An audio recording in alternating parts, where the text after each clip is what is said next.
Hello there, guys, and welcome back to my channel for another transfer special, where we basically just talk about the latest Chelsea news because, oh my days, Mondays go crazy. Now, obviously, we usually get the Ornstein article on Mondays, if I'm not mistaken, right, Pice? But there were so many other things that have come out today. I mean, we went from back up to this, to all the way back down to here when we heard about Anthony Gordon.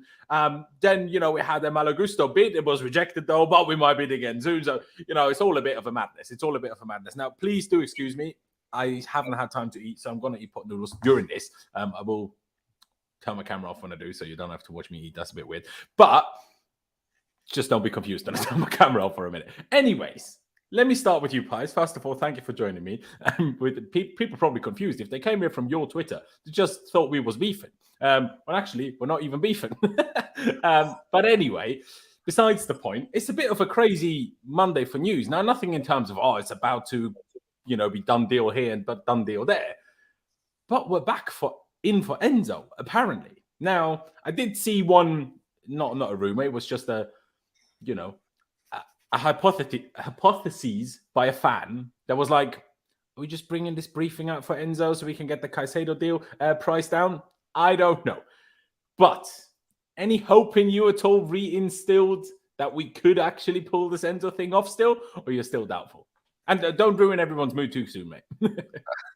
I think you just, triggered my Twitter as well, because obviously I retweeted the tweet and your title was Enzo Dagger, and people were like, what? An Enzo Dagger? And people have my notifications on, so they've been replying, that's not a dagger, but yeah, hopefully we get one soon. I mean, I want one.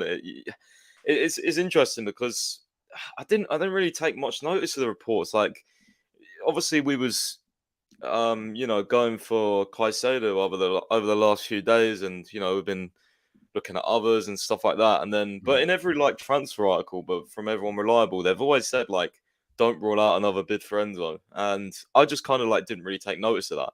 And then all of a sudden today we get, Chelsea in the morning, record in Portugal. They said, we're going to go back in. And I was like, whatever, just Portuguese media. And then Jacob Steinberg said it. And I was like, okay, that's big news. Still needs to be confirmed by more sources, but it's only Monday, and things can move very quickly. We know that. We know Chelsea, this window in the summer, one day it was just, there's a bit of news. The next day a deal was done, or, what I mean? Especially the Mudryk one, they was all over and flying over to different countries in a few hours. So, I mean, I'm very excited about the next, few days, to be honest with you. This week, I'm really excited for this week because these owners are very ambitious. Bar the Anthony Gordon links, which we'll talk about later. Yeah, I mean, I'm excited, and I think it could happen. I think it could happen. But it's just if we can, get Benfica talking again, and maybe they soften their stance, then there's definitely a chance. I just think Rui Costa's obviously I ain't going to try and get excited because Rui Costa's that guy, and he's the big boss there. And you kind of, for this one, it almost feels like we need everyone from Chelsea to travel over to Portugal, because this is such a good player, and it will be such a massive deal. But it's interesting that we're going back in, considering Benfica were clearly pissed off with us that we offered what we did and how we dealt with that. So, I mean, it's a risky move. But again, they could have had some sort of confidence behind the scenes or something. I mean, let's see. It'll be interesting. Absolutely. It will be very interesting. We'll get into more detail about it later and how, possible we think this all is, and about someone asking a question, will he cost the same in the summer and stuff. We will get into those questions a little bit later. Aaron, let me get to you, because the one arguably even bigger story than this in the last couple of days within the Chelsea fan base, let's say within the online Chelsea fan base, has been a man that's not a new signing. It's not a man that's been performing particularly well. It's Mason Mount, which I still can't believe that it has kicked off the way it has on Twitter in particular about Mason Mount. Now, I hope people aren't bored by the conversation already. And to be honest, I'm a little bit bored by the conversation. But I want to talk about why the conversation is even happening, rather than the conversation itself, if that makes sense. Aaron, what has been I'm not sure if you've gathered everything that has happened, and I'm not trying to sit here and throw digs at Miz Miz has been on the channel before. I've been on Miz's channel before. I have no personal issue with Miz. I don't really understand what he was doing here. I'll be perfectly honest. I don't get why he did that. But hey, I haven't spoken to him about it personally, so I don't know if he has an explanation for it that I'm not aware of as of now. But I'm not trying to throw shade by any means. I'm just trying to discuss it because it's a scenario that I'm getting to a point where I just don't understand. Like, yes, he's been bad, but in bad form, whatever. Even if you think he's a bad player, some of the stuff that's happening within this fan base is just weird. Like, regardless of whether you think he's bad, regardless of whether you think he's been in bad form, regardless of whether you think he shouldn't start, some of the stuff being said about him is just weird. And one thing I do want to mention, because I agree with that, and I've seen it from a couple of people, since obviously this drama has all kicked off after the Liverpool game in particular, which I agree with, is this is not only like, obviously it's intensified now that Mount is also playing badly, but Mount was getting stick from Chelsea fans also when he was playing well, right? Like, there was also people saying Mount is good enough, Mount is the problem, literally in Tuchel's first 6 months in which he won us the Champions League, with Mount scoring or assisting in every knockout round, including the final. Even then, these things happen. Like, you can debate, did he deserve Player of the Year last year? Maybe not, but maybe Kovacic did. Maybe Thiago Silva did. Maybe, but he certainly was in the top 5. Even if you don't think he was deserved to be first, he was certainly in the top 5. So I don't understand how he can ever come to this. Like, people are posting failure compilations of our own players. Post failure compilations of fucking Tottenham players, not our own player. Like, what is this? I know I'm a person that works on principle, especially when it comes to football a lot, and maybe more than others, and that's okay. But I just cannot understand why we would go so hard on our own players. Like, we're supporters. Shouldn't we support? That doesn't mean we can't criticize, though. But surely there has to be aligned with how far you take criticism. Like, say he was bad, say you want him dropped, and be done with it. Like, surely that's enough said. And after that, I'm not saying I'm perfect. Like, I've certainly done this. I've gone too harsh sometimes on Alonso. I've gone too harsh on Giroud. I've gone too harsh on, who else? Werner. I'm sure I have. But I don't abuse them. I feel like, I go on about in streams, but otherwise I just do it in games. And people that constantly after games, hours after games, the day after games, I don't, like, do you have nothing better to do than to criticize our own players? Like, surely... Nah. But Sterling, I should say, he's not as good as he should be. That's all I'm doing. Anyway, I just don't understand why the fan base is doing this. Like, do they think he's gonna everyone understands he's probably gonna play most of the time anyway. Hopefully he gets dropped now for a little bit because I think he desperately needs it. But even the fans that want him out, that are supposedly Chelsea fans, if you're a Chelsea fan, surely you want Chelsea to play better, right? And play well. So how do you think it's going to make Mason Mount play better to do things like that? Because it's certainly not going to make Potter drop him. It's certainly not going to make Boehly not offer him a new contract. So I just don't understand. Like, what's your perspective on this? And again, I'm not even trying to say he's been good. I'm not even defending Mason Mount in that sense at all, because I think criticism on his performances is absolutely justified. But I just think it's gone way too far, and I don't really understand why. I wonder if all fan bases do that, or if it's just us, because obviously I'm not in the other fan base, so I don't know. But it seems to me a weird thing to be doing. What do you think? Firstly, just thanks for having me on, bro. My internet is a little bit shit as per usual, so if there's any issues, then I apologize. But yeah, it's, as we know, it's nothing really new with our fan base. It's just the same shit that you get all the time, where people like to jump on players' backs, and it's very, very quick for that to happen. But when the player needs the support, a lot of these same fans then tend to go missing. So it's one of those where you feel like you just can't really win within the fan base, which is sad to say because it shouldn't be like that at all. But at the end of the day, it's nothing new, and I think we all know this, so it's a bit of a shame. But I haven't kept up too much with what's been going on. I've been a bit busy myself, but from the beginning of the season, you could sort of see what direction it was going with Mason Mount in terms of getting abused by fans. So it's not something that I'm too shocked. Okay. Obviously, it's not the. Okay, obviously, sorry. It's not the. Your internet cut out, so I thought you finished your sentence, but you didn't.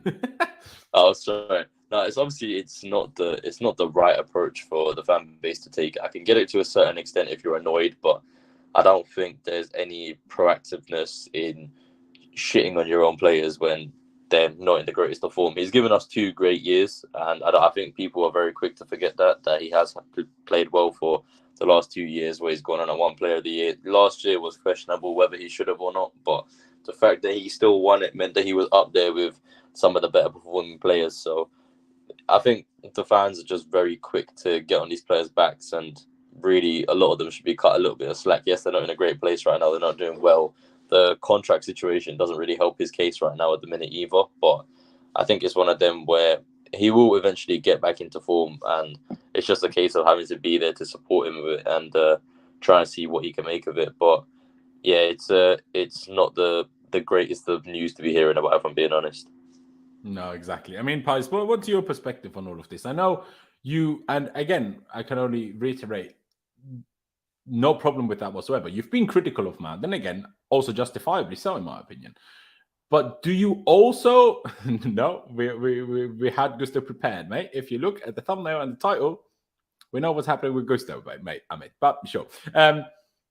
Do you also think things have gone a bit far now? Yeah, I mean, for sure. I mean, fail comps. I mean, what I would say is like this whole like toxic culture of just like player shaming within Chelsea started a long time ago. I've been on Chelsea Twitter for years and years and years, and I used to see it back in, I used to see these fail comps back when we had like, like Conte's first season. Even when we was winning the league, bro, I saw fail comps of players. Like second season, I saw it in Sarri's season, I saw it in Lampard. Like it happens all the time, but it started a long time ago, and I think it's just basically it's essentially player stands against player stands, and they're not even really player stands. They're kind of just like extremists, and they just want to like get the one up on each other, and they want all the big accounts to kind of join in to get their to get their stuff approved, and like, oh yeah, like he agrees with me, like he doesn't rate him, he don't like that sort of thing, and it's completely spiraled out of control. And I think the worst part is I feel like if Mount signs a new contract, which he probably will, I just feel like it's going to get even worse. Like I just like it's crazy. But I don't particularly rate him that highly. But I mean, fail comps is a bit mad. Fail comps is a bit mad. But this happens with other players. Can I just jump in there because you were touching on the fail comps? Because a lot of people have also said that to me when I was like, to me, why are you posting this? I am very aware that there's fail comps on plenty and plenty of players. Also, Catman. Is it quite Maguire treatment? I think Maguire has it even that tad bit worse, a little bit, if I'm honest, because I feel like the Mount is getting it just from Chelsea. Maguire just got it from the whole country. But like obviously there have been fair compilations about plenty of players. I just find it like certain types of Twitter accounts, all they do is post fair compilations, and someone like the clinical Kai. He's a banter account. Like he says things that he's either he's not serious or he's mental in the head. I assume he's taking a piss out of 95% of things that he tweets. An account like that posting a fair compilations, who cares? Like some of them, like the music behind it, it's quite funny, and some of it's like I don't know. So you could say it's not that deep, but I think I don't know. Like if the player like saw it or something, then obviously that's just. And I think it also comes along with what the caption of say a tweet is, along with the fail comp. Like, I think players can handle, okay, there's a compilation of me doing things bad. They're aware that they've done things bad. But I think it makes a difference with how you phrase things and what you add to it. And again, if it was just fail compilations and none of the other things have happened around Mason Mount for the last few weeks, then the fail compilations wouldn't be a cherry on the top. It would just be a cherry, and it wouldn't be that much of an issue. But because it's a cherry on the top, it's, in my opinion, not just that. It came to extremes before. Then again, I don't want to just make this about Miz at all. Like, that's not what this all brought up. But I think you made a very good point. That it's just the extremists. Did you want to continue on that before I waffle too long again? I just think there's a lot of extremists, and look, people are free to do what they want, but you know, it is a bit. It's definitely crazy on Chelsea Twitter right now, and I think, as I said, the main portion of it is player stand against player stands. Like, I think obviously the people that like actually hate Mount, like, you know, they actually just hate him. Like, they hate him because they don't like basically all the other people that, you know, prop him up to be something that they think he's not. And I think, like, as well, like, I saw I saw a tweet where it was like, I think one account posted or was like tweeting about Mount, and then he was like, he retweeted a tweet of when Jorginho got booed, and he was like, "Are people having a go at fail comps?" But, you know, these Mount stands, you know, booed Jorginho outside the stadium, and it's just that, like, it's crazy. Like, I do think some, you know, Mount fans do like forget what other players have gone through, but at the same time, it doesn't mean like Mount should go through the extremes as well, you know. But that's the clash. It's like, you know, I'm right, you know, I'm right, and they're just clashing. Like, you know, Mount's shit. Oh, actually, Mount's good, 2 times player of the year, and then they just clash. And because it's Twitter and because it's all about likes and retweets, people will do what they want to get that interaction, and They will. it is what it is. I mean, the best case, if you like really hate it, is just to take yourself off the platform or just block these accounts. But, you know, yeah, Well, I'm you not know. sure if you'll ever get anywhere by blocking accounts. I think the only solution you have is just don't go on Twitter, because you're never going to be able to block all of them, honestly. And because Kaio, like, shout out to you, but I disagree. I did mind. Now, again, Look, I'm Laurenz, not saying this is everyone it. did. Laurenz, And this is exactly maybe I what I didn't mean. mind Alonso fair comms. Fair. This is But- exactly what I mean. Look, someone already has said you don't like it's Jorginho, it's Mount. Like, it's always, yeah, but you like it's always, yeah, but where's this energy when it's another player? Like, it's always like back and forth. Like, same again. Look, you this is what it's like on Twitter. It's like if you posted a Mount fail compilation, like those people who posted that will say, yeah, but you didn't like back Jorginho during bad time. You didn't back Kovacic. You didn't back Cucurella lately, that type of thing. And an element of truth in that. Like, I have definitely seen accounts that have actually come out of the woods and started going, right, stop hating on Mason Mount. But they weren't there when, you know, Mark Cucurella was going through bad form, or they didn't really believe in the whole tonsillitis thing that he had, or family issues, blah, blah, blah. There is that. But, you know, I do see their side of it. But it's like it's an extremist way of trying to prove that, I guess. You know, by going against their favorite player. I mean, just have your opinion and leave it at that, innit? Like, if you want him to leave, like, just have your reasons and like leave it. Like, that's also okay to state that. What I find that it just gets weird when you go on someone's like Twitter account and then you see in the last 6 hours 17 tweets about Mason Mount. I'm like, this has nothing to do with Mason Mount. This is a you problem, not a Mason Mount problem. And I think you're spot on. By the way, yes, I'm aware of the Fabrizio tweet about Malo Gusto. We will get to it. I just want to have this debate first, and then we will get to that. Don't worry, guys. And by the way, shout out to everyone in the chat. Subscribe if you haven't already. There's 260 if you're here already, so please do subscribe. We massively appreciate it, and hit the like button. But yeah, I think the word when you said it's extremists of like players back and forth, I think that's exactly it. And that's why I think Mount exploded the most, because we had this for Jorginho, we had this for Kepa. We had this for others. Now, maybe that's me trying to give myself an excuse. I think Alonso was a bit different, because when you compare Alonso to Mount even to this day looks like Zinedine Zidane compared to what Alonso was doing. And the problem was Alonso was also awful for 4 years straight, and we still never got rid of him. So as much as maybe it's still not right, I think there comes a point where it becomes a little bit more understandable, at least. But Mount has been, say, bad in 2022, okay? Plus, obviously, the one game in 2023 now, or a couple, whatever it was.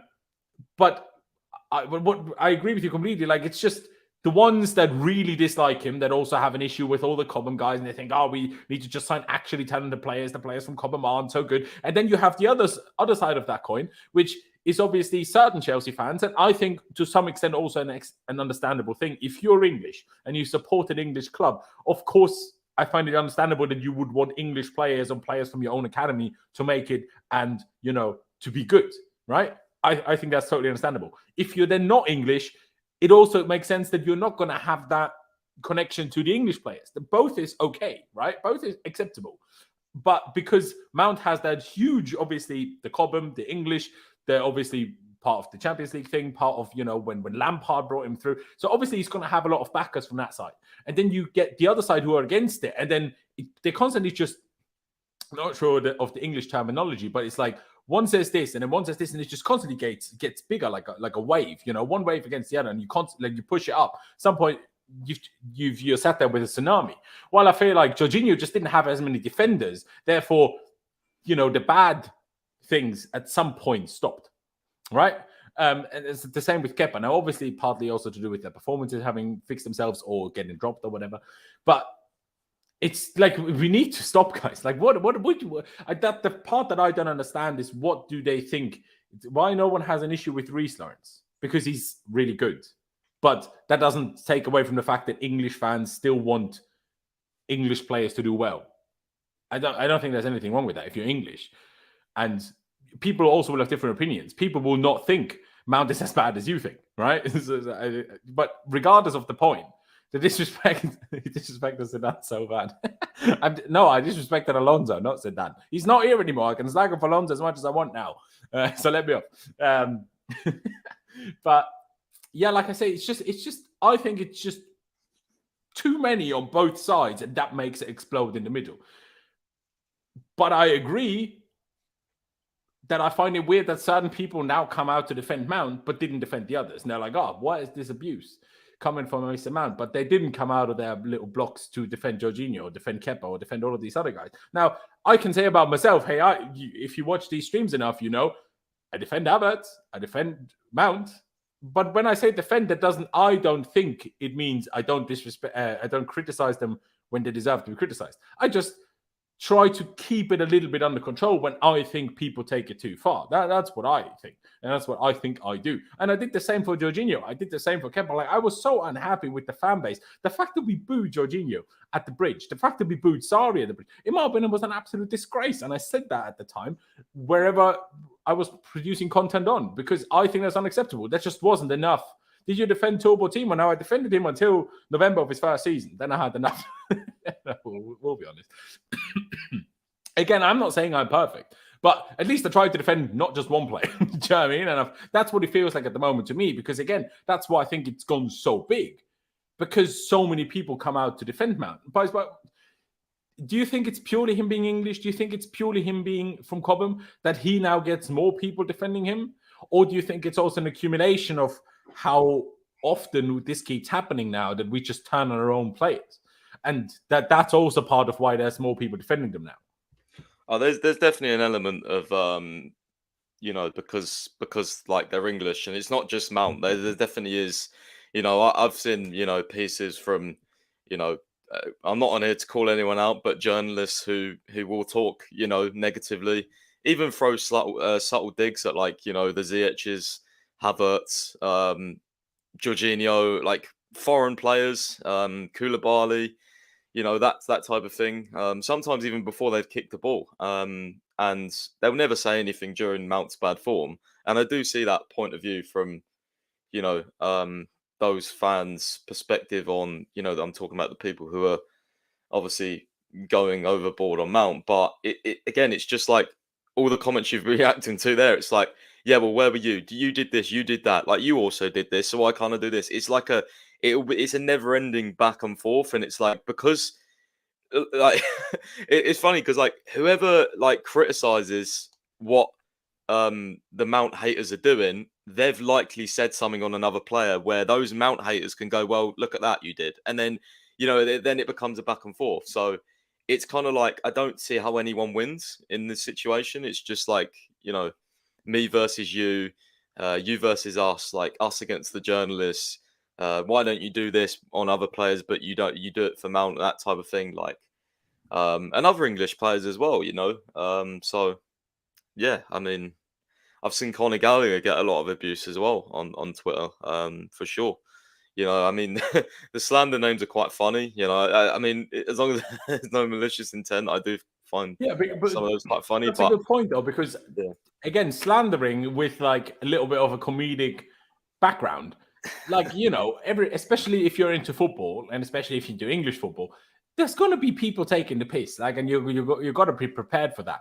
And now you've brought up Gallagher. Now he's also English. He's also from Colwill. But this is where it comes into now. Someone said, didn't see you defending Aubameyang. Yeah, well, obviously not. He's been here for 6 months and he's been shit. So like, there's nothing to defend. Like, what is there to defend? We signed an Arsenal captain, ex-Arsenal captain, and he didn't make us better. You know, people say, Fabregas was ex-Arsenal captain. True. But he came in and made us better. Did Aubameyang make us better? No. So I'm not going what is there to defend? Like, I can't defend him for, at least he's done this and this for the club because he's only joined us 6 months. And I can't defend, well, look, he's done this and this on the pitch because he hasn't. So what can I defend it? And that's why I think, and that's also why I think Mount deserves it. Like, yes, maybe you don't think he's been as good as others, but you cannot deny the fact that compared to someone like Gallagher or someone like an Aubameyang, well, at least he was involved in very good things that this club has done, right? And, obviously Pulisic got it bad as well, and there was plenty others that have got it bad, whether it's, Malang Sarr, whether it's Mendy, I'm sure had some bad things happening to him at the start of the season in terms of failed comps and people criticizing him and all sorts of madness. But if you've done something for us, surely you deserve a little bit more, like a little bit, still criticism, but it shouldn't be taken as far, right? Like, there's obviously a line which shouldn't be crossed for anyone, but surely someone that's like come from our academy, loves the club, even if people say, he's Portsmouth. But, and one part of the reason why we won the Champions League, surely this is like, to me, it's just strange, man. Like, people will sit here and probably for Papi Chilwell, people will say, I'm just sat here defending Mount. Again, if you think that, hey, okay, I don't. That's not even what I'm trying to do. I just want the whole fan base to calm the flip down, man. I just want the whole fan base to calm the flip down. Like, why do we need to go at our own players? Like, and if you tweet a reaction to something during a game, like I tweeted during this past game against Liverpool, the Hakim Ziyech is a disgrace to all professional athletes because of how weak and slow he is. Now, yeah, is that the right thing for me to tweet? No, probably not. That's why I deleted it since. But in that moment, it was the heat of a moment of winning the game. So that's why those I accept more. But what I find so weird is when people do it hours after the game, on days where there is no games, where I'm like, how can you even be so emotionally invested to react this way when nothing's happening? Like, again, I said this when Ziyech got outmuscled and outrun by Robertson and looked like a 12-year-old against professional footballers. While he still had good moments in the game, just this one individual moment. And then I tweeted about it. So that's I find, like, do you get where I'm coming from? Aaron, let's try how your internet is doing. Like, do you see what I'm trying to say to people? Or, like, what do you think? Just a quick test to make sure it's all right. Sounds good. Oh, yeah, sorry. Just as the point you were speaking about before, I think it's the common phrase, Cobham sexuals. I think that's a large majority of the reason why Mount gets defended a hell of a lot more, just in my opinion. Hell of a lot more than people like Havertz and Jorginho, etc. But just in terms of why that sort of, like, the negativity, I sort of understand what you're saying as well. Like, during the game, you're a lot more invested in what's going on. So you're literally watching it in front of you and you're reacting to that as you see it. The ones that are like hours and hours after a game or days after, it's kind of a bit the strange. effort to edit together a fail comp. Do you know what I mean? Like, that didn't happen during the game. It becomes very strange because, I'm not being funny, if you're not watching the game live and you're not giving like a post-match analysis, like a video or like a tweet or something at the end of the game, then it's a bit strange to then revisit that same point later and get yourself more annoyed about it and then just spreading the negativity because it doesn't benefit anybody. So I do find it really strange as well. Like, I haven't seen a lot of these fail comps, to be fair, but I'll have to go and have a look and see just how stupid they are. But yeah, I just think it's such a negative place at the moment, Chelsea Twitter. That's why I tend not to look at it, because you might have a bit of news, but then that just gets shadowed out by the fact that there are so many people tweeting, oh, this player is shit, or this player is shit, or Mount doesn't deserve a contract, or why did we buy this player, or this, that, the other, part of this, Tuchel that.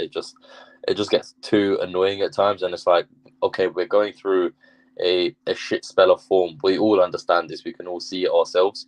But then the fact that all the negativity comes with it as well, it's understandable, but I think a lot of people don't understand that the negativity only adds to the magnitude and intensifies the situation of being even worse. So, in effect, we're already going down, but the negativity and all of the shit that people talk just brings it further and further down. And it does no benefit because the players are not stupid at the end of the day. These aren't like back in the day where players don't really look at social media, or a time where that doesn't exist. A lot of these players are a lot younger, they're more into their social media and stuff. So they see a lot of this. They're not stupid. So they clearly understand how the fans feel as well. And it doesn't help them because if you've got all these fans of your own fan base of the team that you play for bashing you like crazy, then it's not going to add to your confidence. It's going to make you feel like shit. Yeah, no, it will do. It will do. And I mean, it's very interesting. I didn't watch the whole interview or read the whole interview, but there was a thing that I saw about Mikel Arteta where they asked him what's changed, what's so different about them this year than last year, and his response was simply winning. And I found that super interesting. And I think that's always a thing that, including myself, that fans very often underestimate. Where it's like when you win, and there's often not even good reasons for why you win. Sometimes you're just less unlucky, like with injuries, like with refereeing decisions, like with just a ball goes in or a ball doesn't go in. Like that Saka goal yesterday, that Nketiah winner yesterday. Those don't happen if Arsenal don't have good momentum and are on the verge of winning the league. If they're currently 8th and they've been struggling recently, there's no way either of those 2 goals happen. Not a single ounce of chance either of those 2 goals happen.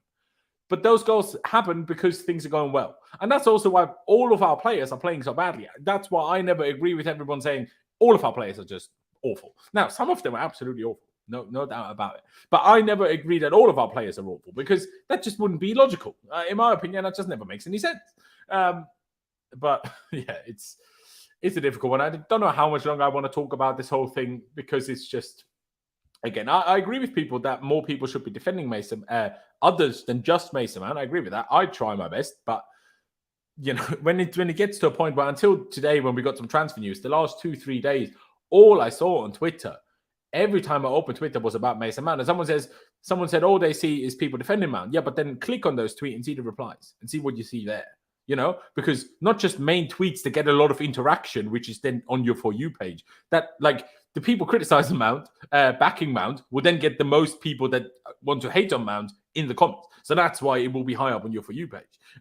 So like, and that yeah, it's, I don't know. Can we not just back our players, man? Like, yeah, they're bad. Sometimes they're bad, and then we say they're bad, and then be done with it, man. And then hope the next game they're going to be better, because we can't select the team, can we?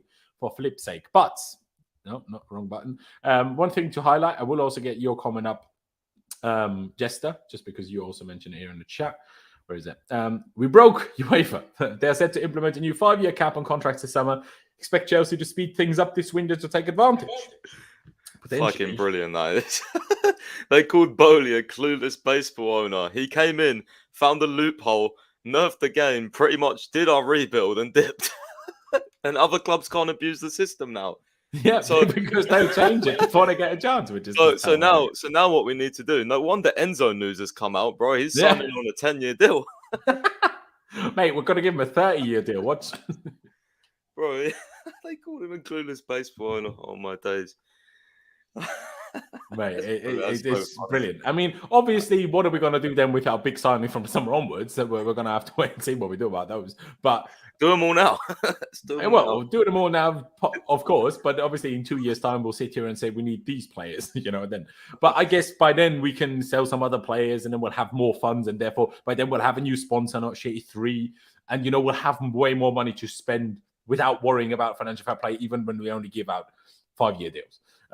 But I mean, Aaron, your reaction to this, that they are genuinely going to change this now after we started to give out so many long contracts. It's weird, though, because we gave Kepa a 7-year contract. Saul, for example, at Atletico Madrid is on a 9-year contract. There's other players that are on super long contracts, which, yeah, because obviously the thing came out that in the FIFA statutes, it says you're only allowed the 5-year contract, and apparently you found ways around that by putting clauses in their contracts that extend the contract. But what I still didn't fully understand is is it from the get-go, or do these clauses just activate? Say after the first year, the next clause activates, therefore it's 1 year longer, and again 5, and then that year is over, and then another clause activates, and then it's another one. So I don't know quite in detail how they do it, but I find it very entertaining that we made UEFA change the rules. Aaron, what do you think? I think it's actually so funny because when the old regime had their sanction and everything was going on, we were told, yeah, we're fucked with this, with that. No one's going to come in and be able to... This is the beginning of the demise. And we came in and we've fucking we broke UEFA so badly that they have to change their rules. And this is, as Pius said, from a clueless baseball owner who didn't know what the fuck he was doing, who wanted to play a 4-4-3 formation, all of this bollocks. He's gone and broken UEFA within 6 months, which is fucking hilarious. What an establishment they are. Yeah, absolutely. I mean, someone said in a response to a tweet of yours, Pice, that is like, this is going to affect Felix, bro. And it will. It absolutely will. But this is funny. Next will be 4 years plus 3-year option to extend. Yeah. Watch us know. I do find because we also gave Mudryk a 7.5-year contract. That's why I find a bit... It didn't cost that much. So why do we have to do it for him as well? I don't really understand it on that one. Mudryk is expensive. Also, a lot of the other players are expensive. So there, I get it.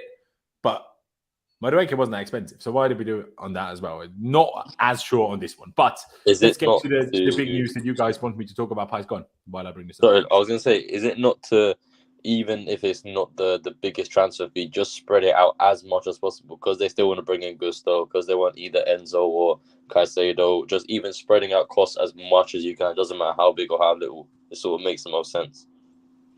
Yeah, no, I hear that. But I'm thinking, the more players you do this with, the more extra payments you will have in the future. So in 7 years' time, we will still have 10 million of Mudryk on the books, right? Yeah. So if you keep signing players and you do it to every single one of those players, then you just have automatically 100 million on the books every year from signing 7 years ago. So what do you do about the then current signing? So I'm like, dude, for some makes sense, especially while you're somewhat limited by the financial fair play, before we get, more revenue increase the stadium capacities to make. But you think more so because of the ages as well? They're signing them up on longer contracts because they've got a shit ton more years on a lot of people. Like a 6-year contract. I'm not sure, if I'm honest, how long his contract is, but or Koulibaly for that matter. But Koulibaly was reported out. Sorry, I was just saying. I think Koulibaly was a 3-year deal. I'm pretty sure.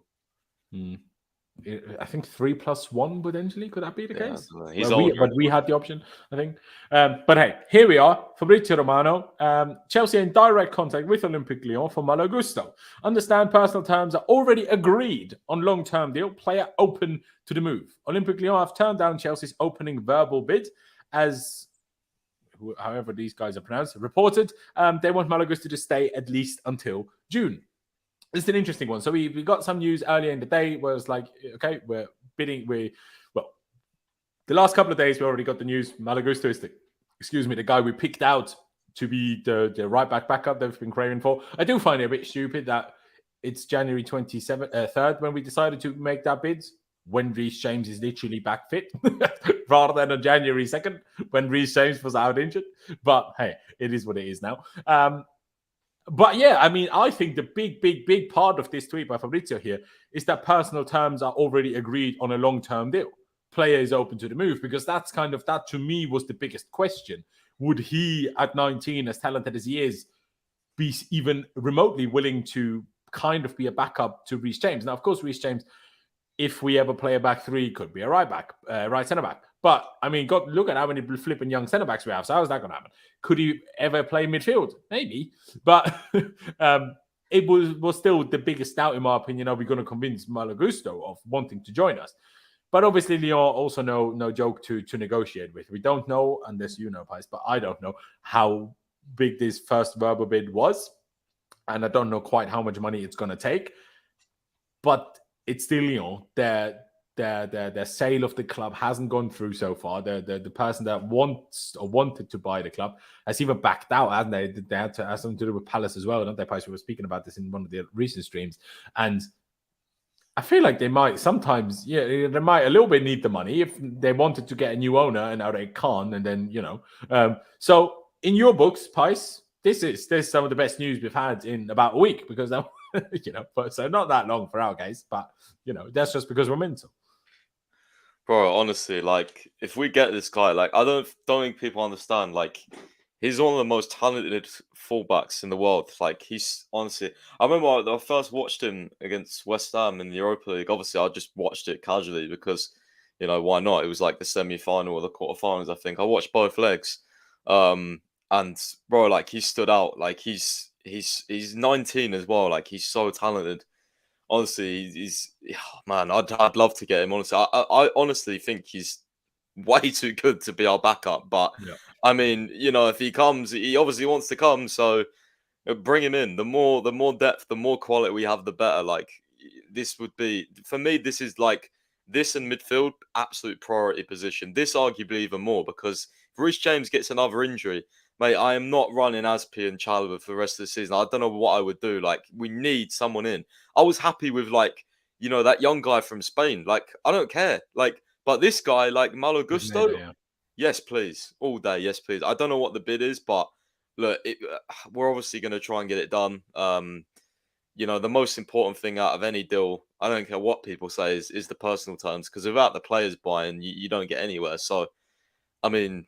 yeah, I'm just excited, man. Like everyone wants to join us. Every young player, every young talent wants a bit of this. Wants a bit of Chelsea's project, bro. Like I'm exactly. And I mean, Badiashile was talking about it. He didn't even speak to Potter before he joined because I was already convinced by the project. Didn't need to speak to the manager, bro. Mudryk as well. He was like, yeah, the projects. They all talk about the owners. Like I feel although it does feel a little bit like their brief talk about the project whenever they give interview. It does feel a little bit like that. I will also maybe, but I genuinely think like. Just how quickly I don't know what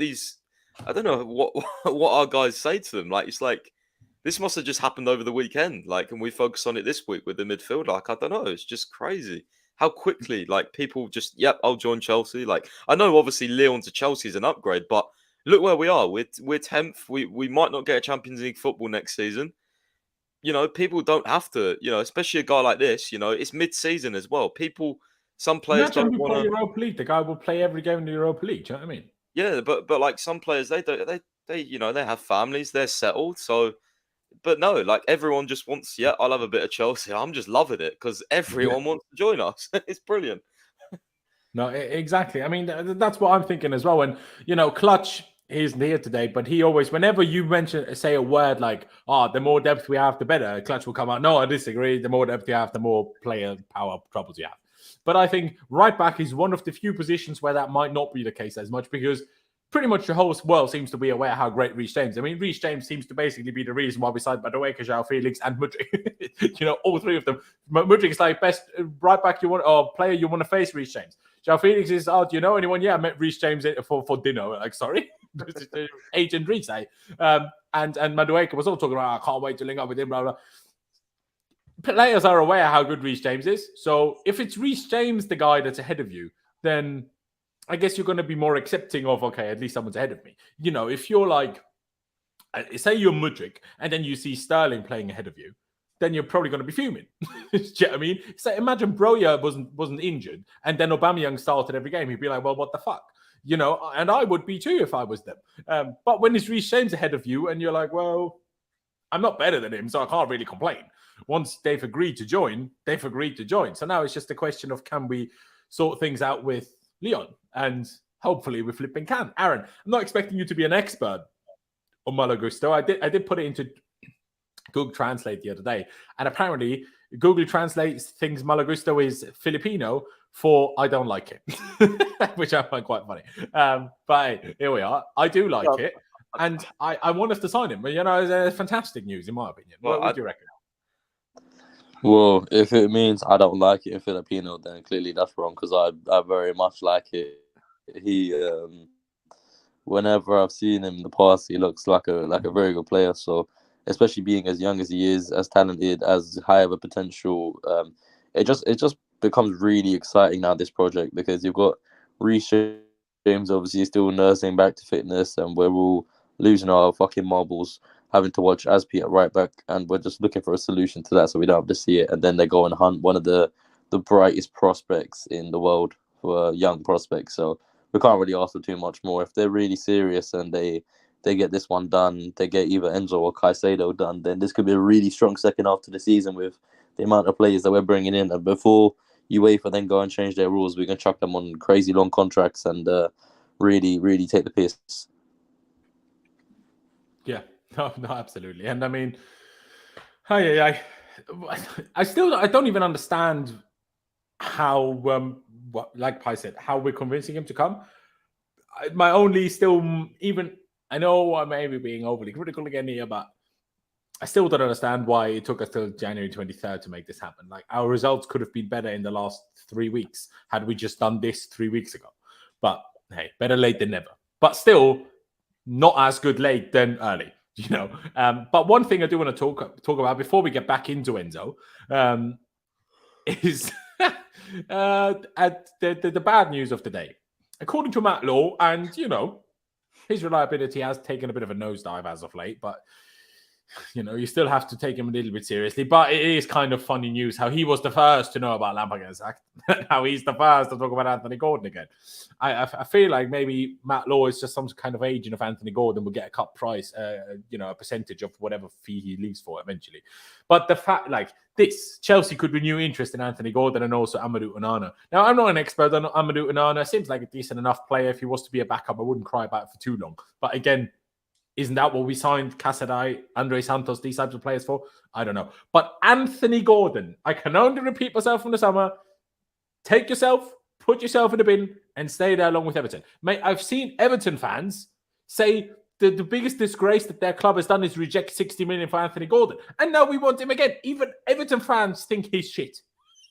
How can we buy? I mean, I guess that's the same with us and Mason Mount, I suppose. But, you know, still, how? No. And then the worst thing is, because Onana obviously can't play for us because he played for another club in the summer before joining Everton. And then Matt Law replies, well, he could go back on loan. But why would we want to do that, though? And for Anthony Gordon, and apparently loan him back to Everton. For what? To get relegated? And then we're going to bring a relegated player back in our team after we've just signed Mudryk. What? I don't understand. Unless we're trying to get rid of Raheem Sterling. But I might not be amazing. I might not be the biggest fan of Raheem Sterling for what he's done at Chelsea so far. But I sure as hell prefer Raheem Sterling to Anthony flipping Gordon. I mean, this is just ridiculous to me. Like, it gets in the bin. Please, Matt Law, just be an absolute clown again and be wrong, because this is just absolutely unacceptable. I mean, Price, what was your reaction to this? I mean, your reaction was like, I told you guys that Tuchel didn't want it. That's fair. You did. You can also bring it up here. I'll allow it because I took the piss earlier.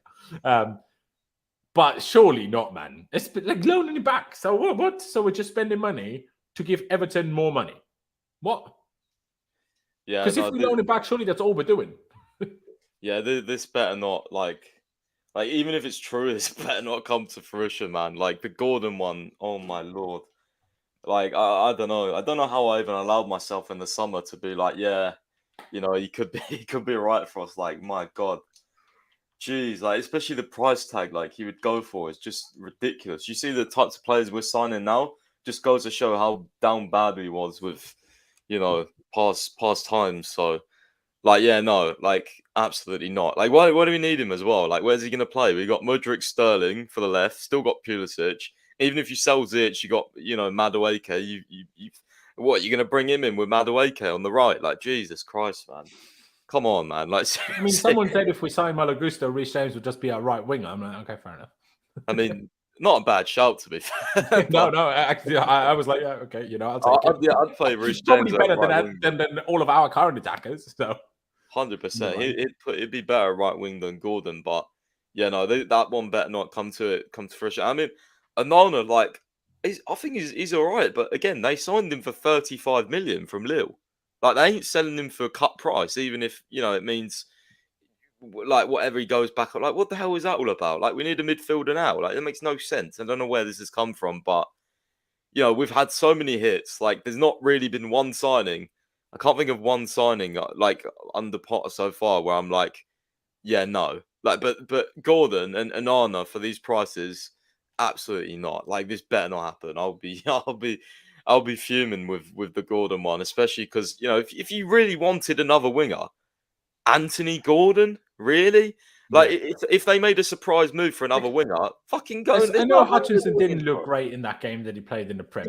It But blocks Hutchinson's path I completely would as flip well. and back Hutchinson to be better than Anthony Gordon right now, rather than not let alone in 2 years. But it's that as well, bro. But it would completely block Hutchinson's path because you'd always have Gordon on a price tag, similar to like how Sterling kept starting. Like he's got that, like, he would come in with that like reputation. Oh no, I know he's not from a big club, but he'd still have a price tag. You know, it'd just be like Hutchinson would never get a game, like even in like 1 or 2 years. Like, it would be stupid. But yeah. I like the news below, though. I do like the news below, but, because we hope so badly that the top news is wrong, I just hope that, Matt Law is just jumping on the bandwagon of the other guys. Not the topic we're currently talking about, but is this 5-year contract rule thing? Someone just said after the summer. Is it coming from the summer or from after the summer? Are we aware of this at this stage? Well, the Martin Ziegler, the guy who reported it, from the Times, he said next summer. So is that the summer after this one coming? I mean, theoretically it would be, but I don't know whether that's just yeah. I don't know. There wasn't much in the article, to be fair. It was just about what UEFA are doing and stuff like that.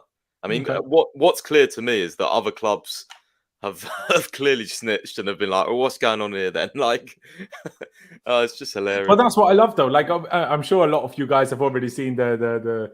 I guess we could show that. There's no copyright on that, I think. The BR football thing about Todd Boehly, like, that was very funny. And I just commented underneath it. I just hope that this is how rival clubs look at us. Because if that's how they think we do things, by the time they realize it's not, it's going to be too late and we're going to win everything.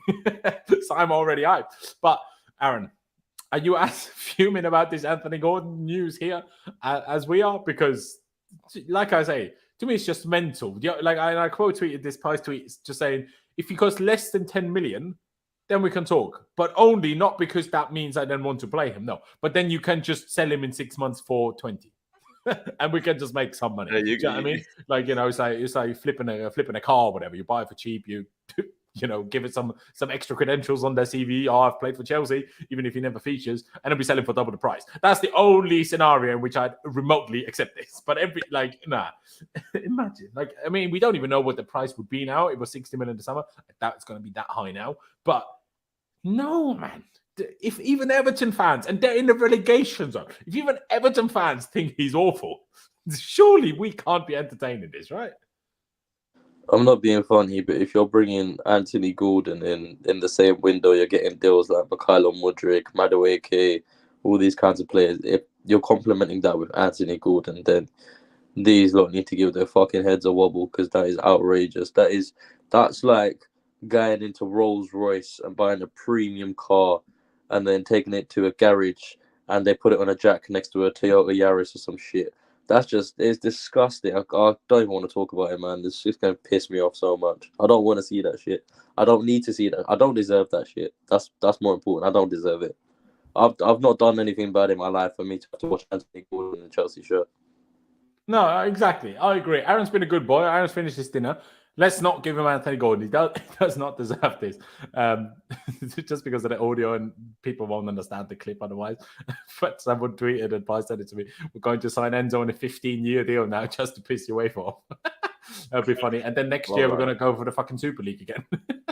For flip's sake. I mean, that is a whole other topic that we need to discuss. I mean, I'm sure you guys have heard how every league Chelsea have spent more this January window than all 4 of the other top leagues combined. More than the Serie A, La Liga, Bundesliga, and Liga combined. We've spent more than all of them. That is so mental. So, and this is probably why, especially the Italian and Spanish clubs are still so adamant that they want the Super League, because otherwise they can't compete with the financials of the Premier League. So, think of that what you will. You think Newcastle are in for Gordon? Come on the tune. Do you know what I mean? Big up Newcastle. Get yourself Anthony Gordon. But let's take it back to Enzo Fernandez, shall we? Because this is the big one, really. This is the big one. Aaron, I want your honest opinion as of right now. And this is only a guess, by anybody. But do you think that we could actually pull this off? Or do you think it's kind of a smokescreen and to get Caicedo's price down? Or are we just trying but are going to fail again? What do you reckon? If it's a smokescreen to bring Caicedo's price down, then I don't know. Personally, I think it's stupid, because you're showing interest in another player, then delaying your interest in Caicedo, and then by the time you go back for Caicedo, it's right near the end of the window where they can then say, oh, you know what, it may have been 75 million before, but because you're coming in so late, because we'd have to find a replacement, we want 85 million or some shit. So it could end up driving his price up rather than down. But because of Benfica's stance and the fact that there is only a week left in the window, I don't see Enzo happening personally. Okay, Pice. I know you touched on it at the very beginning of the stream, but do you feel like it could happen? Because I don't know. The fact, my logic is, after like the media, like the public know what the public know. You know, Benfica said their thing, like Roger Schmidt said his thing in a press conference. They released their statements and how unhappy they are with us, blah, blah, blah.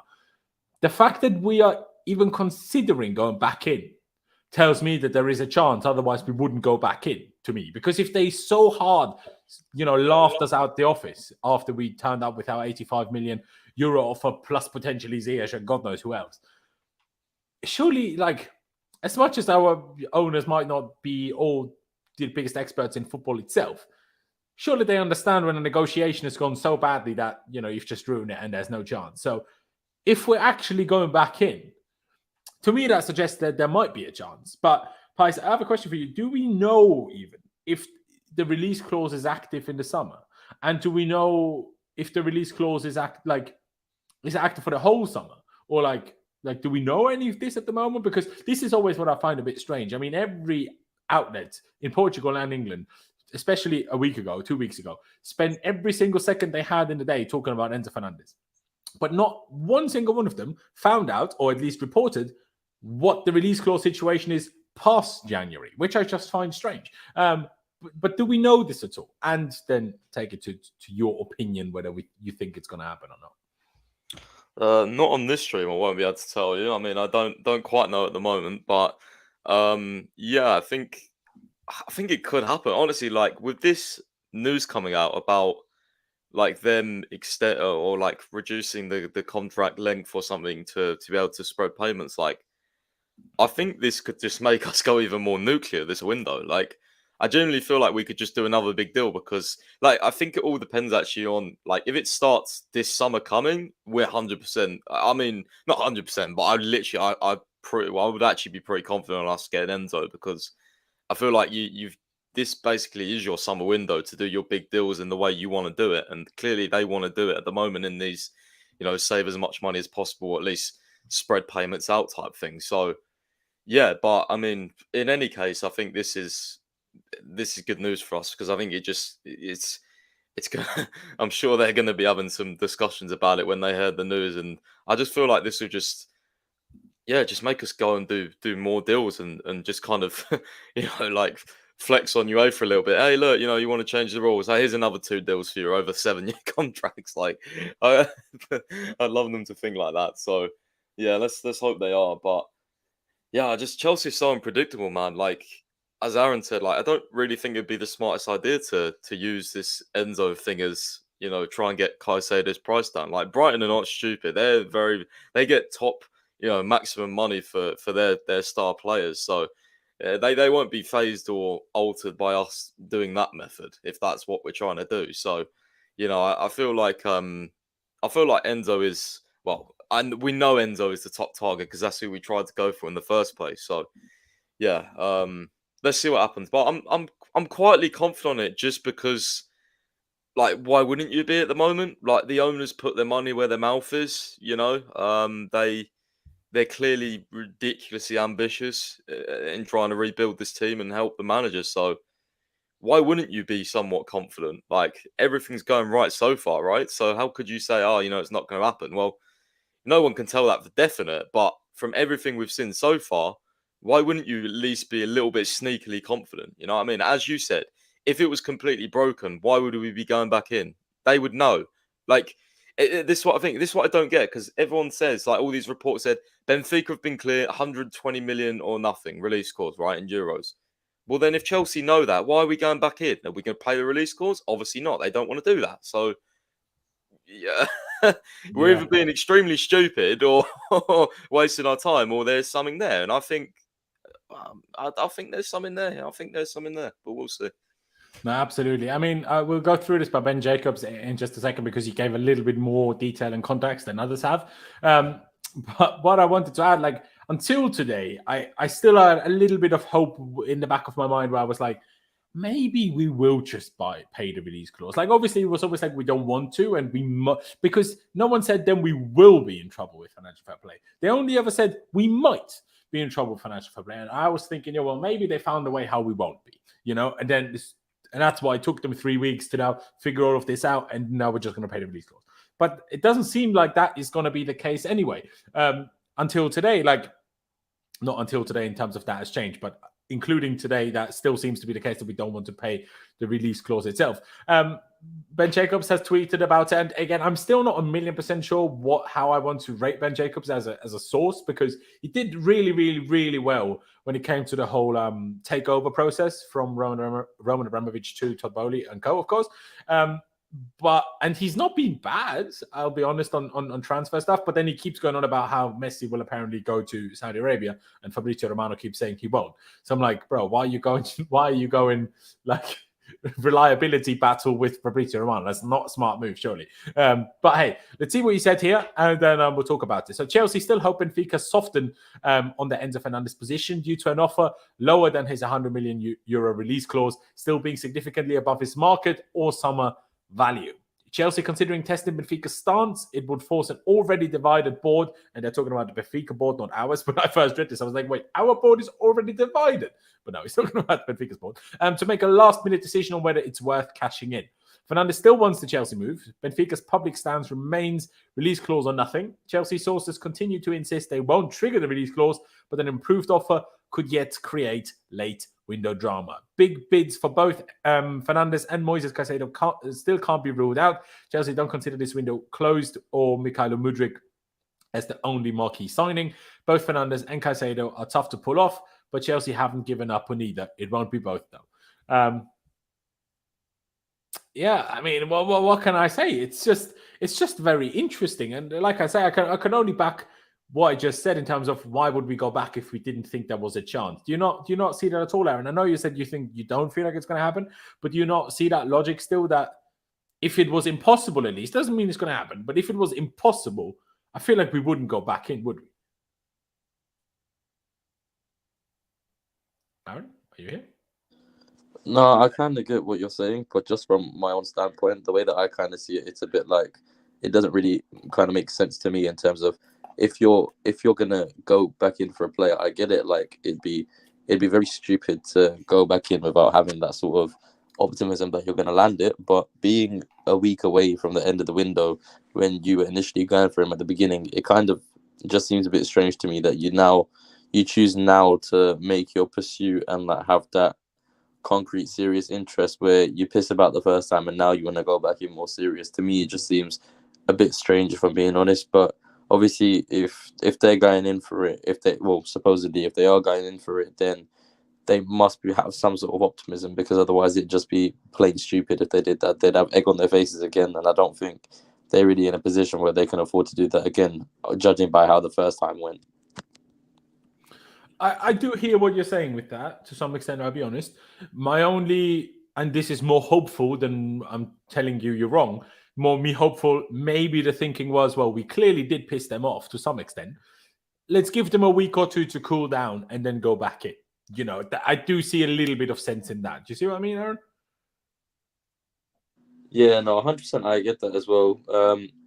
Hopefully that is the case more than anything, because then that would show that, you know what, we're not taking a piss, we're actually being a bit serious. But it's just sometimes with these kind of things, you never truly know, do you? So hopefully for our sake, it is actually serious, and they can do something about it, because with the way that we've been interested, it doesn't make sense for us to supposedly go back in and then not be serious. And especially with the new FIFA ruling coming in, UEFA, they'd want to be getting this kind of deal done sooner rather than later, to put him on a longer term contract, sort out our the way we pay for it, meaning we spread it over, it becomes more affordable. So this is really the do or die, now or never sort of thing, rather than waiting until the summer window and then having a situation where you don't know whether the UEFA ruling comes in yet or not. So you're not sure whether you're going to be forced into paying a lot more than what you want. Yeah, no, it's absolutely true. I don't disagree with you, mate. I don't disagree. I also don't disagree with this. We do need outgoings. I am very intrigued what if we're going to have any outgoings still in this window. I mean, Pies, on that note, because unless Pies, do you have anything else to add on Enzo? Because otherwise, we're just going to talk another small few bits and bobs before we round this out. Yeah, no, go ahead with what he was going to do. Yeah, there you go. Because do you think we will have any outgoing still this window? Because there's been interest in Loftus-Cheek and Gallagher and Ziyech. Kind of, it feels like only those three, if I'm honest. Well, and apparently Chalobah, but we keep saying no to them. But do you think we'll have many outgoings still this summer? Obviously, we discussed Ziyech at the very, very end of the player rating stream on Saturday with Bertram. But do you see much happening in that perspective? I mean, off the face of it, it doesn't look like it, but I do see. Like, I struggle to see how they don't have stuff, not maybe lined up, but they don't have like at least some bids in, because I think even Fabrizio said Chelsea will review bids for Ziyech, and I was thinking, well, review bids, that means there's been official proposals then. So I feel like stuff is definitely happening behind the scenes. Whether or not they're good enough for us to accept, I don't know. But I think if we desperately wanted players out, we could. But at the same time, we do need to make money back. So look, if no one goes this window, then I think the summer's going to be the craziest, time, the craziest clear out to try and get players out and move players on. So yeah, I think it could go absolutely mental in the summer. But and for me, I do actually believe in that. I know it's difficult to sell players. I know a lot of our players are on high wages.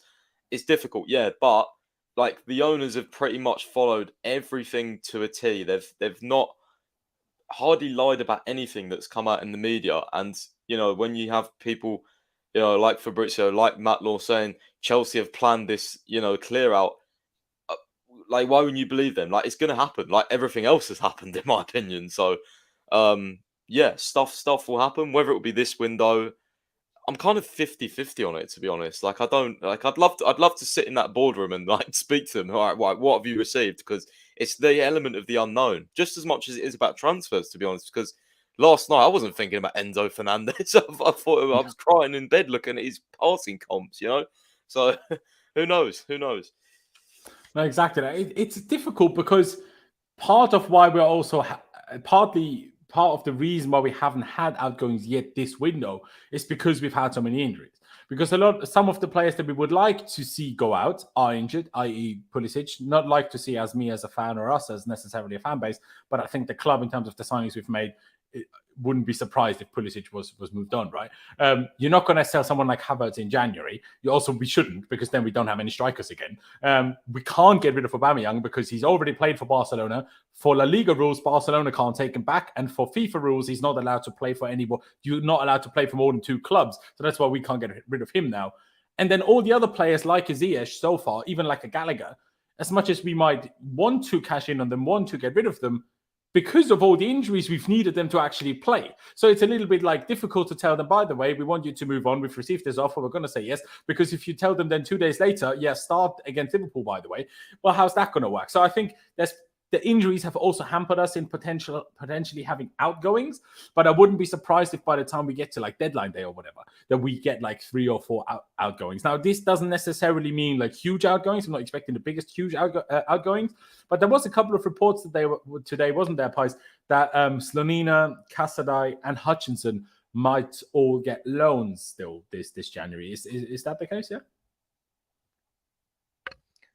Yeah, I think, was that from Nizar? I mean, I'm not sure. Nizar, Yeah. Again, not here to call anyone out, but I think his reliability is maybe questionable over the last few weeks. But yeah, I mean, I could see some of those guys on loan. I mean, Casadei actually, I think will, because even I think before the transfer window, there was like rumors that he's kind of too good for the Chelsea youth team. He's been doing very well there, so I think that would be the logical next step.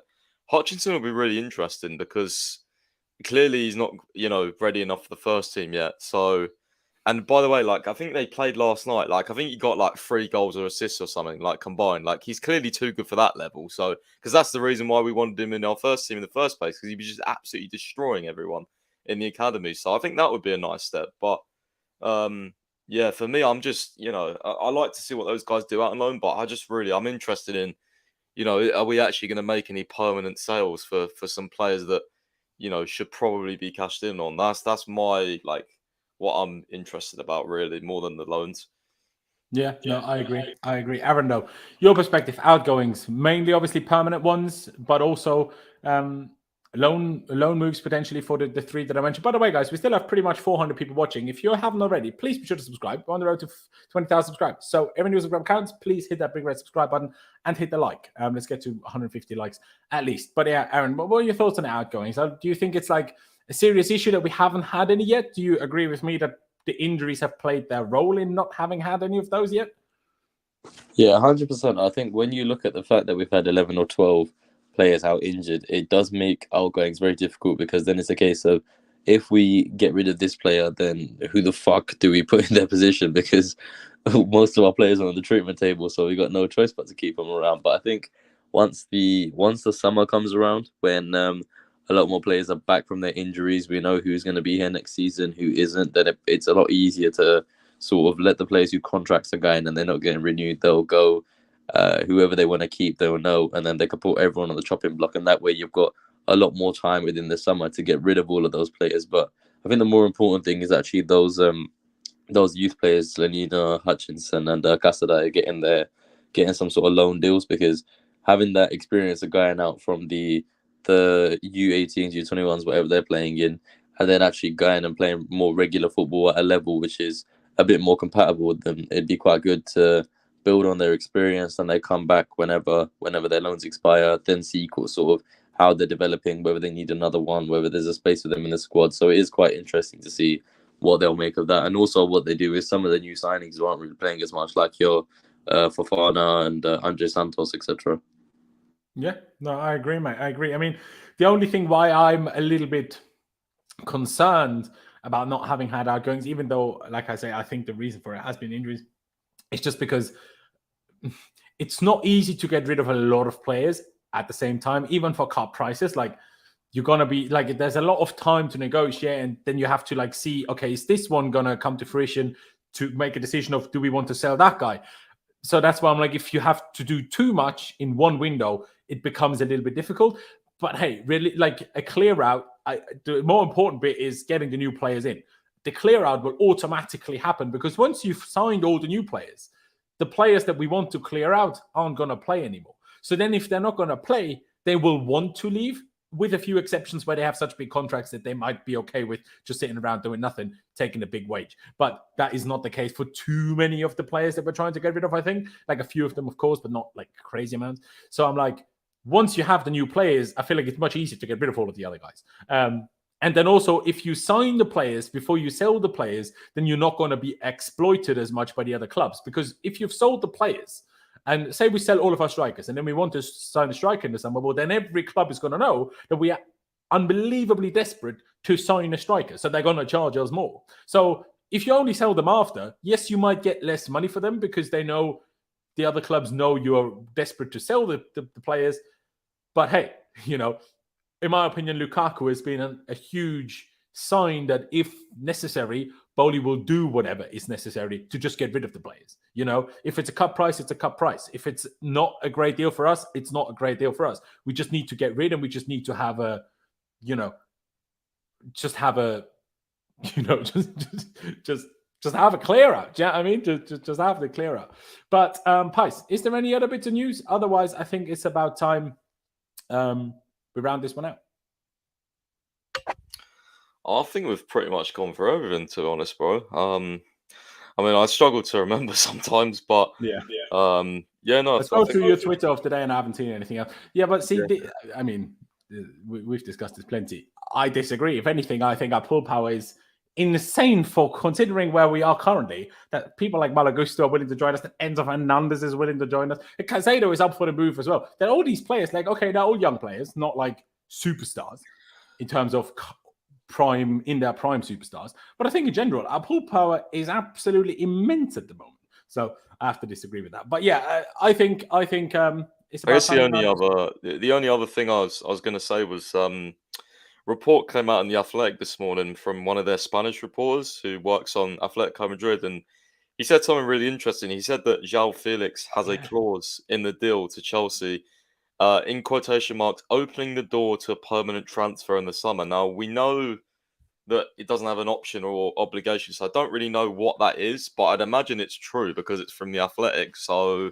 I mean, that's very interesting. And I did say I'd be surprised if Chelsea didn't, at least speak about things for the summer. I mean, God knows what. I mean, it's a long time away anyway. He's only played like 60 minutes, but I think from Graham Potter's quotes, he clearly, really rates Felix. I found that very interesting because that was the first sort of. To be fair, Matt Law did say that Chelsea had confidence to sign Felix if they wanted to, and I'm thinking, well, maybe join the two together. Is it this mysterious clause? I don't know. That'd be something very interesting, maybe. Yeah, it is very interesting because I replied to this as well. I replied to this. I hate reporting like this because I'm like, what is this clause supposed to be? And if you don't know, don't even talk about it. Do you know what I mean? Some suggestions by Jamie. Was it Wilkinson or whatever his name is? I forget. I'm sorry. He said maybe it's like a first refusal, but I personally, and hey, I'm no expert on contracts within football, but from my understanding of it, how could we have first refusal? Because first refusal can only be in a contract. So, like, for example, we have first refusal on matching right for Mark Boehly at Crystal Palace. But that can be there in the contract of when we agree to sell them the player. But after June, so when Joao Felix's loan contract with us expires, how can we have anything? Unless it's somehow in this contract extension that Joao Felix signed at Atletico. It could be in there, but I just feel that that's unlikely that they would put that in there. But in our part of the contract with him, I just don't see how you could have first refusal. Now, there might still be some clause that opens the door to a permanent transfer, but I just don't. At least I wouldn't understand how logically it would be a first refusal. First refusal in my head means if someone says like, we want him, we can say, no, actually, we want him. That's what I understand as someone, says first refusal, and then they have to listen to us first. But then if the other team outbid us, then Atletico are still allowed to pick another team if it is this first refusal thing. But I mean, we'll just have to wait and see what this clause entails. I mean, the reports have always been that Chelsea feel confident that if they want to sign Felix permanently in the summer, that they will be able to. So this doesn't really change much, but it's interesting regardless, I suppose. I mean, Aaron, you're speculating as much as we all are, but what do you make of this when you read that, like a clause in the deal to opening the door to a permanent transfer in the summer? It just sounds strange. It's quite odd because it's a case of it's a loan deal for a player we've brought in, and there's no option or obligation. It does make you think like, what the fuck could that actually mean? Because I've never heard of anything like that before when a club has loaned in a player without an option or anything, but there's a clause that opens the doors to a permanent move. It doesn't really make sense, and hopefully there's a sort of a point soon where we can get a bit of clarity surrounding what that means and how we go about executing that if he continues to perform and does well. So it'll be interesting to see whether there's any more news that comes out about that. But even just off his 60-minute cameo, if there is a way to open the door to a permanent move with the way things are looking at the moment, I would not mind it at all. So hopefully we can get a bit more information surrounding that. Yeah, no, exactly. I guess we just have to wait and see what we find out, if we find out. But maybe that will only be by the summer, and then, but then it will be relevant because we'll find out whether we're signing him, yes or no, regardless of any clauses or not. But yeah, I think it's about time around this one. I know I'm not doing like a me with the chat thing because I feel like we kind of used a lot of the chat today as it was. And also, I just don't have the time today. I'm very sorry. We will do it definitely at some other day for the rest of the week. Again, guys, we still have 400 people watching, nearly 400 people watching. Please do subscribe if you haven't already. It's massively appreciated. As always, hit the like button on your way out, hit the notification bell as well, and select all so you don't miss any future streams. That would be very much appreciated. But yeah, shout out to Pys, shout out to Aaron. Please do check out Pys' website. The link to it is down in the description. ChelseaFC365.com. Like it says, subscribe if you want Felix on a permanent, and even if you don't, subscribe anyway. That would be great. But yeah, thank you guys for watching. Up the Chelsea, upwards and onwards, and we'll see you next time. Oh, wait. Please go to Charlie's stream. Go to Charlie's stream and check him out because Lewis always raids my stream, so now we're raiding Charlie's stream. Everyone go to Charlie's stream, the Blues Brothers. subscribe to him and check him out. Please do that. But yeah, see you next time.